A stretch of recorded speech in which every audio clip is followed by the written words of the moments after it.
Welcome to the Beyond the Buzzer podcast. Today we're looking at the Under-14 Girls Grand Final from the National Junior Classics, played June 9th, 2025, over at Dandenong Stadium. Yeah, a big game. Bulleen taking on Dandenong for the title. Let's jump right in. Final score was Bulleen 54, Dandenong 41. So Bulleen got the win.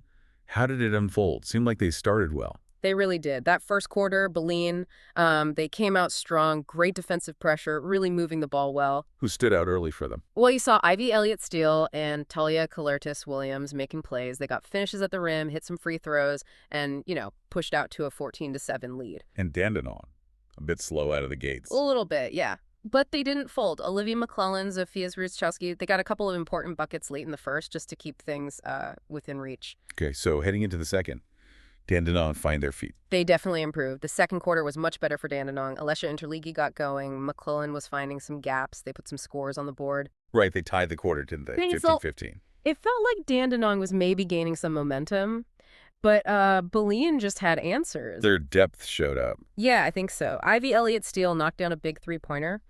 Mikaela Henderson started to assert herself inside, too. So even though Dandenong played well, Bulleen matched them, and they kept that lead going into halftime, 29-22. Halftime lead for Bulleen.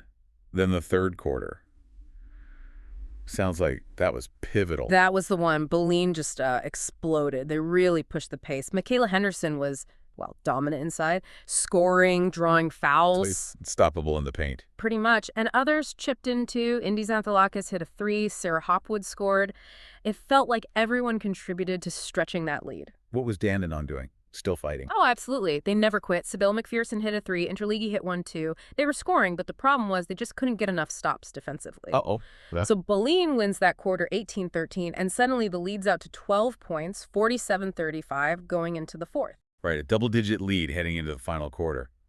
Tough ask for Dandenong. Yeah, and Bulleen managed it really well. They were composed. Henderson scored again when needed. Kelertas Williams made her free throws. Just solid execution to close it out. Dandenong kept trying, though. They did. Olivia McLelland battled inside, got a few more scores. But Bulleen's defense really tightened up in the fourth, held Dandenong to only 6 points. Wow, just 6 points. That sealed it. Yep, led to that 54-41 final.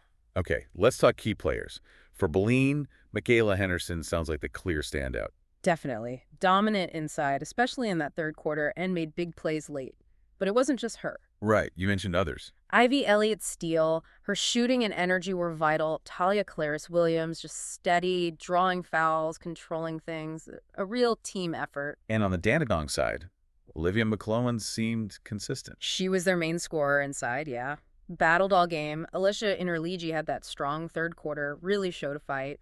And you saw flashes from Sibylle McPherson and Dara Subik from the perimeter, too. So looking at the bigger picture, what really worked for Bulleen? It was balance, really. Multiple scoring threats, good energy from the bench, and that consistent defensive pressure was there all game. Maybe a few too many fouls late, but overall, very solid. And Dandenong. Positives were the fight, never giving up. Absolutely. They showed real heart, especially in those middle quarters. But the negatives, those scoring droughts at the start and end, really hurt their momentum. And dealing with Henderson inside. Yeah, that was the big matchup problem they couldn't solve consistently. So wrapping it up, Bulleen earned it.